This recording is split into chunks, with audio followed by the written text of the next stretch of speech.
Assalamualaikum warahmatullahi wabarakatuh. Waalaikumsalam warahmatullahi wabarakatuh. Innal hamdalillah nahmaduhu wa nasta'inuhu wa nastaghfiruh wa na'udzu billahi min syururi anfusina wa min sayyiati a'malina. May yahdihillahu fala mudhillalah wa may yudlil fala hadiyalah. Asyhadu an la ilaha illallah wahdahu la syarikalah wa asyhadu anna Muhammadan abduhu wa rasuluh. Allahumma salli wa sallim ala Muhammadin wa ala alihi wa sahbihi ajma'in, amma ba'd. Ya ayyuhalladzina amanu taqullaha haqqa tuqatih wa la tamutunna illa wa antum muslimun. Ya ayyuhan nasu taqu rabbakumul ladzi khalaqakum min nafsin wahidah wa khalaqa minha zawjaha wa batha minhuma rijalan katsiran wa nisaa'a wattaqullaha alladzi tasaaluna bihi wal arham innallaha kana 'alaikum raqiba. Ya ayyuhalladzina amanu taqullaha wa qulu qawlan sadida yuslih lakum a'malakum wa yaghfir lakum dunubakum wa may yuti'illaha wa rasulahu faqad faza fawzan 'azima. Alhamdulillahirabbil alamin. Pagi ini kita masih diberi kesempatan oleh Allah Subhanahu wa taala untuk dapat menunaikan salat subuh secara berjamaah. Kemudian kita lanjutkan dengan mentadaburi ayat-ayatnya dan mengkaji hadis Rasulullah sallallahu alaihi wasallam yang hanya kepadanya lah kita berharap ridha-Nya agar kita dan keluarga kita dijadikan oleh Allah Subhanahu wa taala ahlul Quran dan ahlul jannah. Salawat serta salam semoga tercurah kepada Rasulullah sallallahu alaihi wasallam, Muhammad bin Abdillah beserta keluarganya, para sahabatnya serta pengikutnya yang senantiasa menegakkan sunnah-sunnah Rasulullah sallallahu alaihi wasallam hingga akhir kiamat kelak. Mari sama-sama kita buka dengan bacaan basmalah. Bismillahirrahmanirrahim. Kemarin kan kita belajar niyah ya. Itu ngumpulin orang aja setelah 3 hari ya, 7 hari itu termasuk niyah itu ya, termasuk meratap. Maka nanti keluarga kita kalau kita meninggal dunia kita bilangin juga jangan ngumpulin orang. Kendurian itu di rumah makan-makan itu termasuk niyah, itu termasuk meratapi mayat. Maka mayatnya tersiksa ya, jangan mau disiksa ya. Kita dosanya banyak, ditambah siksaan sama orang-orang yang masih hidup. Pagi ini kita lanjutkan ayatnya di surat At-Taubah ayat 113 ya. Maka nali nabiyyin walladzina amanu ay yastaghfiru lil musyrikin walau kanu uli qurba min ba'di ma tabayyana lahum annahum ashabul jahim. Dan 114-nya وَمَا كَانَ اسْتِغْفَارُ إِبْرَاهِيمَ لِأَبِيهِ إِلَّا عَنْ مَوْعِدَةٍ وَعَدَهَا إِيَّاهُ فَلَمَّا تَبَيَّنَ لَهُ أَنَّهُ عَدُوٌّ لِلَّهِ تَبَرَّأَ مِنْهُ إِنَّ إِبْرَاهِيمَ لَأَوَّاهٌ حَلِيمٌ. Tidak pantas bagi Nabi, Allah menyatakan bahwa Rasulullah enggak pantas dan orang-orang yang beriman memohonkan ampun kepada Allah bagi orang-orang musyrik. Jadi kalau ada orang musyrik meninggal dunia enggak pantas didoain ya, enggak pantas. Dulu kan ada juga pamannya Rasulullah itu meninggal ya. Abu Thalib itu meninggal. Maka turun ayat ini ya. Enggak pantas tuh bagi Nabi dan orang-orang yang beriman memohonkan ampun kepada Allah bagi orang-orang musyrik. Kayak Cina-Cina kafir yang di tempat kita nih, ya kan? Itu kan masih musyrik itu. Ya. Kalau meninggal ya jangan ditahlilin. Masa ini mah ada orang meninggal ditahlilin ya kan? Orang kafir gitu. Kendurian lagi di situ ya kan? Ya benar itu. Sekalipun orang-orang itu kaum kerabatnya, ya, saudara-saudaranya, apalagi cuma tetangga doang ya kan. Setelah jelas bagi mereka bahwa orang-orang musyrik itu penghuni neraka jahanam. Orang musyrik itu jelas tempatnya neraka jahanam. Innal ladzina kafaru min ahlil kitabi wal musyrikina fi nari jahannama khalidina fiha. Jelas tuh, sesungguhnya orang-orang ahli kitab dan orang-orang musyrik tempatnya di neraka jahanam. Gitu. Jadi nggak pantas tuh bagi Nabi saja mendoakan, apalagi orang-orang yang beriman seperti kita. Nggak usah ngedoain kayak begitu, nggak usah ya. Adapun permohonan ampunan Ibrahim kepada Allah untuk bapaknya, ini, tidak lain hanyalah karena suatu janji yang telah diikrarkannya kepada bapaknya. Cuma janji Nabi Ibrahim saja, nanti kalau meninggal akan didoain bapaknya ya. Maka ketika jelas bagi Ibrahim bahwa bapaknya adalah musuh Allah, maka Ibrahim alaihissalam berlepas diri darinya. Musuh Allah. Jadi orang musyrik itu sesungguhnya musuh Allah. Maka Ibrahim berlepas diri darinya. Sungguh Ibrahim itu seorang yang sangat lembut hatinya lagi penyantun. Bersedih juga Nabi Ibrahim ya. Sedih gitu. Bukan gak sedih.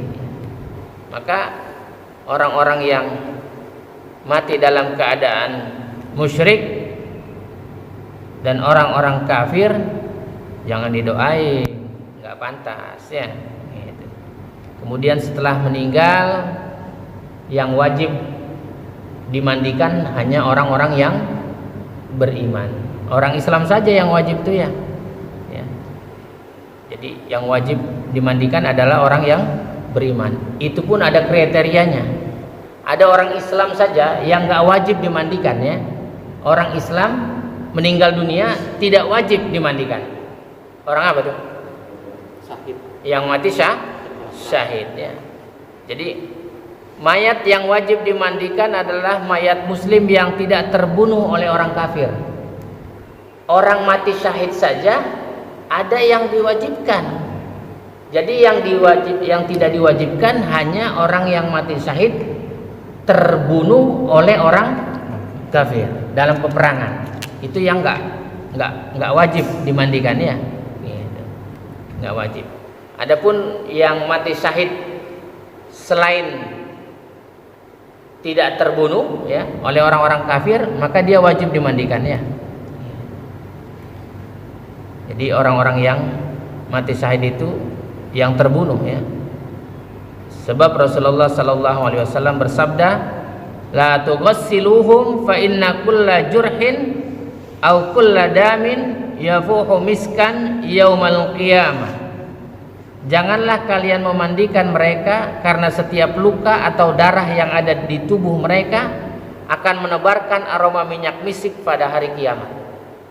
Jadi kalau ada orang yang terbunuh berperang di jalan Allah, terbunuh oleh orang-orang kafir, itu nggak usah dimandiin karena darahnya akan menebarkan aroma misik begitu. Maka di zaman dahulu para sahabat senang meninggal dalam keadaan terbunuh, senang gitu ya. Terus kira-kira kalau ada potongan mayat itu, potongan mayat entah tangannya atau kakinya ya, itu diapain itu? Kan ada yang dimutilasi juga itu ya kan? Dicait ya. Sampo. Oh, mayatnya udah dikubur terus ketemu lagi tangannya gitu. Gitu. Gimana itu?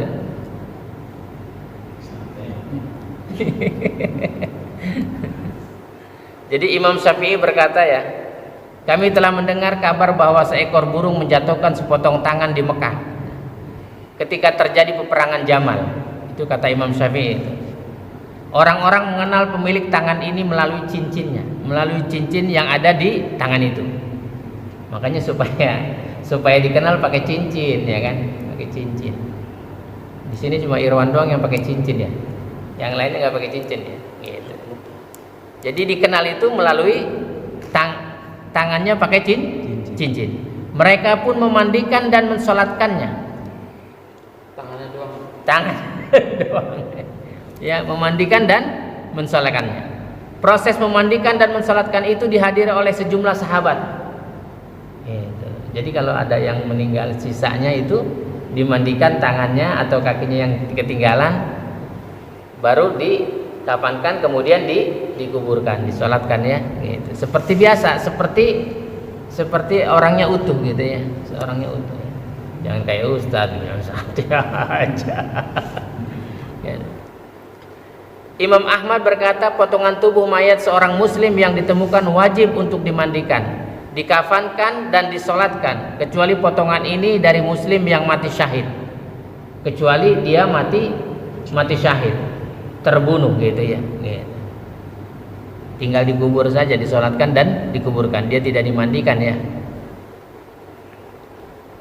Jadi Imam Ahmad tuh hendaknya sholat untuk potongan tubuh itu diniati untuk seluruh tubuh dan nyawanya. Niatnya sama ya. Gitu. Ini yang ditemukan ya. Gitu. Kemudian ada orang yang mati syahid harus dimandikan dan disolatkan. Ya. Jadi yang terbunuh di luar peperangan ya.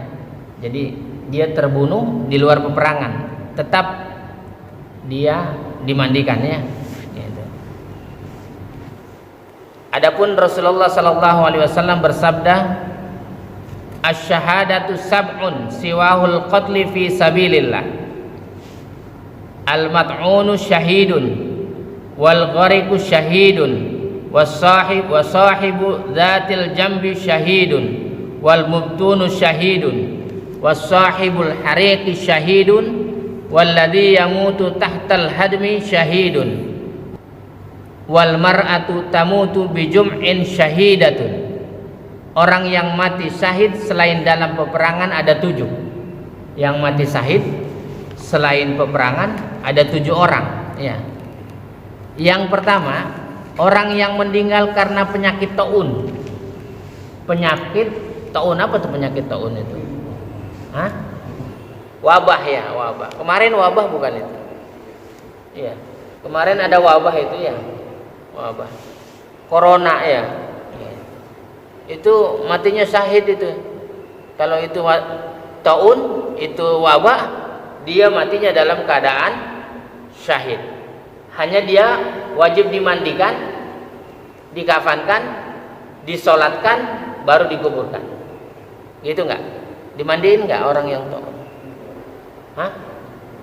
Bagaimana itu? Harus dimandiin ya. Karena selain terbunuh dari peperangan. Yang kedua, orang yang meninggal karena tenggelam ya, di laut itu. Jadi kalau kita ke laut nggak usah takut-takut. Kalau tenggelam meninggal juga dalam keadaan syahid gitu. Ditemukannya tinggal ngambang aja gitu kan. Kalau meninggal tenggelam karena mancing itu gimana? Hah? Dia mancing. Karena di depan sini ada kemarin gitu. Itu Mancing gitu, tenggelam. Yang penting kan tenggelam Berarti kan dia iya. mancing, ninggalin sholat terus. Lain lagi kalau cerita tinggalin sholat. Oh, Kan orang mancing kan banyak kan. ya nggak semuanya. Ini kan ke cerita nggak semuanya yang kayak begitu. Kalau meninggalkan sholat nggak cuma mancing tenggelam, nggak cuma itu, banyak ya kan. Judulnya kalau meninggalkan sholat nggak laku lah, nggak mati syahid ya kan. Ya. Ini kan orang yang beneran, orang yang beriman. Bener gitu ya. mancing terus Iya. tenggelam. Ada juga kan orang yang mancing itu untuk nyari kehidupannya gitu kan. Setiap pagi dia mancing ke laut ya kan. Terus pulangnya dia jual buat anak dan istrinya ya kan. Gitu. Ada yang kayak gitu, banyak kan. Memang kebanyakan yang kayak begitu. Kalau yang mancingnya iseng terus nggak sholat tenggelam gitu, waduh, ini nggak ada ini yang namanya mati syahid gitu. Kalau wabah pun juga nggak mati syahid Kalau nggak sholat, nah iyalah. Masa si kafir mati syahid juga orang nggak sholat gitu ya. Kemudian yang ketiga, orang yang meninggal karena penyakit datil jamb. Penyakit yang menyerang lambung dan menimbulkan demam dan batuk.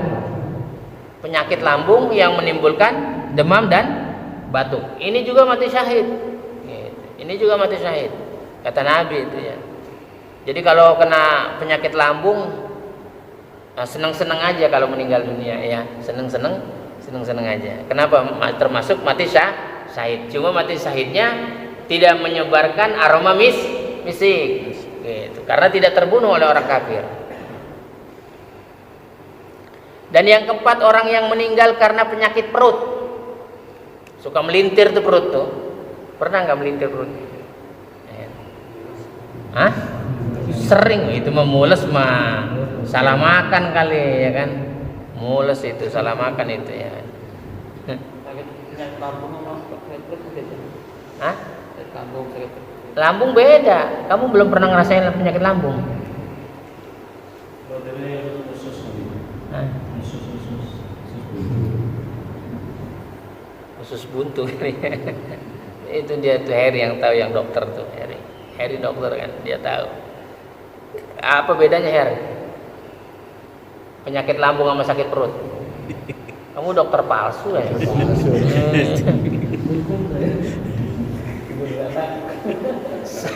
Ada dokter palsu juga ya kan? Gitu. Dia nggak pernah sekolah dokter tapi suka nyuntik. Ada itu dokter palsu itu ya kan? Ada itu. Kamu jangan begitu Harry.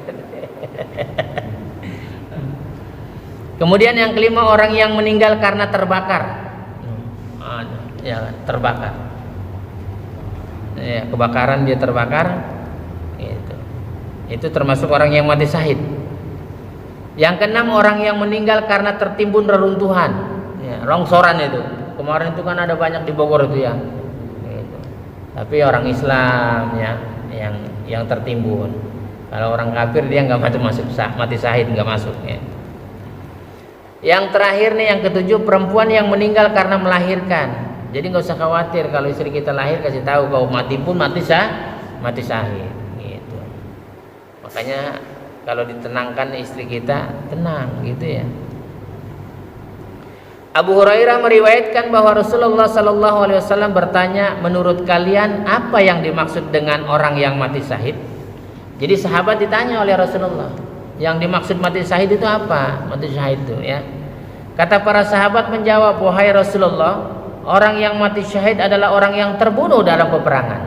Karena zaman dulu kalau orang yang sudah dibilangin terbunuh dalam peperangan, dia mati syahid. Maka para sahabat menjawabnya seperti ini, demikian, bahwa yang meninggal dunia dalam peperangan terbunuh ya, dia adalah mati syahid. Maka Rasulullah Sallallahu Alaihi Wasallam bersabda, inna syuhada'a ummati idza laqalil.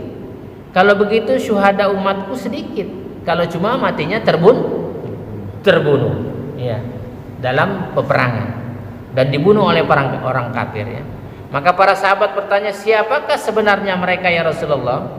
Rasulullah Sallallahu Alaihi Wasallam bersabda, orang yang terbunuh di jalan Allah ya, atau peperangan adalah orang yang mati syahid.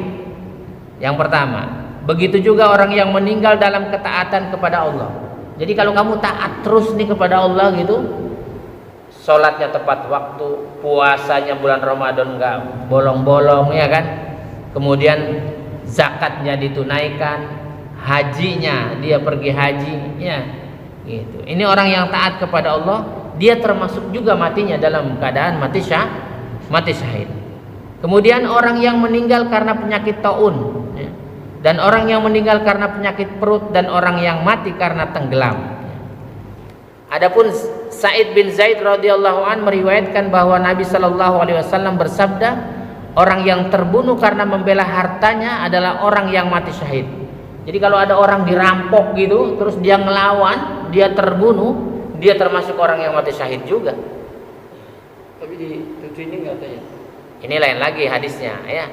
Kan hadisnya ini yang diriwayatkannya beda ya. Ini dari Abu Hurairah ya. Ada tadi yang 7 itu yang diriwayatkan oleh Jabir ya. Jabir bin Utaik radhiyallahu an. Ya. Gitu. Ada lagi yang diriwayatkan oleh Abu Hurairah, dan ada lagi yang diriwayatkan oleh Sa'id bin Zaid radhiyallahu an. Gitu ya. Orang yang terbunuh karena membela hartanya adalah orang yang mati syahid. Gitu. Begitu juga orang yang terbunuh karena membela darahnya. Ada tuh orang dibegal di jalanan jadi tersangka. Orang itu bagaimana itu? Nggak benar.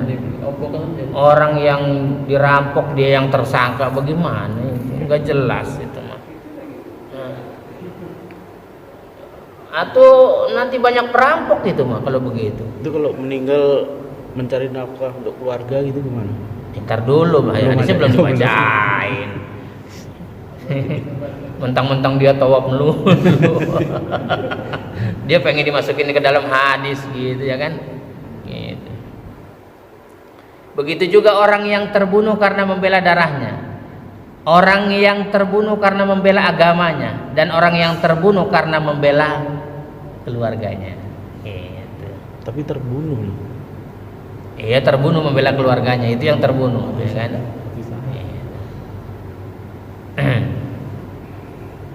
Terus bagaimana tuh kalau ada orang kafir mati, dimandiin nggak? Enggak lah. nakal. Tapi keluarganya minta dimandiin. Nah, keluarganya minta dimandiin. Iya. Ada ya ini ya? Iya ada. Gitu ya. Emang kalau hidup campur orang kafir lebih banyak tuh banyak cerita ya kan? Gitu. Kalau di tempat-tempat lain kan kafirnya cuma 1-2 orang ya. Kalau ini kan lebih banyak kan kafirnya kita di tempat tinggal ini, betul nggak? Gitu ya. Jadi 70-30 ya. 30 orang muslim, 70-nya orang kafir ya kan. Keren juga tinggal di tempat ini ya kan? Keren ya? Keren ya kan? Dalam sebuah riwayat disebutkan bahwa Ali radhiyallahu an berkata, aku berkata kepada Rasulullah sallallahu alaihi wasallam, sesungguhnya pamanmu, bilang Ali radhiyallahu an mengatakan kepada Rasulullah, sesungguhnya pamanmu. Siapa itu pamanmu? Pamannya Nabi, ya bapaknya Ali, ya.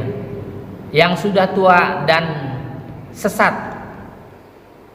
Anaknya sendiri bilang dia sudah tua dan sesat, telah meninggal dunia. Tuh. Abu Talib ya? Abu Talib, ya, Abu Talib. Dibilangin tuh sama Ali, ya. Pamanmu ya Rasulullah, bapakku tuh, ya, orang yang sudah tua dan sesat telah meninggal dunia. Nabi Shallallahu Alaihi Wasallam bersabda, idhab fawari abaka wala tuhdithanna syai'an hatta ta'tiyani. Pergilah dan kuburlah bapakmu. Jadi Rasul nggak mau ngubur, ya. Yang disuruh siapa? Ali, suruh ngubur. Dan janganlah berbuat apapun hingga kamu kembali kepadaku. Ya. Jangan berbuat yang lain-lain, jangan mendoakan juga, gitu kan? Ali berkata, lalu aku pergi menguburnya. Setelah itu aku datang kepada beliau, maka beliau memerintahkan kepadaku untuk mandi. Setelah dia ngubur, Rasulullah memerintahkan kepada Ali radhiyallahu an untuk mandi. Aku pun mandi, kemudian beliau mendoakanku. Kemudian Rasulullah mendoakan Ali radhiyallahu an, ya. Jadi mengenai cara memandikan mayat tidak ada sunnah yang harus diikuti, ya. Jadi nggak ada yang sunnah yang diikuti. Gitu. Jadi ada orang yang wajib dimandikan, ada orang juga, kan ada 3 tuh. Yang wajib dimandikan berarti ada orang Islam, ada orang mukmin yang meninggal tidak terbunuh oleh kafir. Kemudian ada orang yang tidak wajib dimandikan, orang Islam, dia yang terbunuh dalam peperangan. Kemudian ada orang kafir yang tidak diwajibkan untuk dimandikan, ya kan? Berarti ada 2, yang satu orang kafir, yang satu orang beriman, ya. Mudah-mudahan kita termasuk orang-orang yang mati syahid nantinya, ya. Mati syahid dan orang yang menyebarkan aroma misik nanti pada hari kiamat. Semoga Allah berikan rahmat kepada keluarga kita dan Allah masukkan kita semua ke dalam surga Aden yang mengalir di bawahnya sungai-sungai. Subhanakallahumma rabbana wa bihamdika asyhadu an la ilaha illa anta astaghfiruka wa atubu ilaik.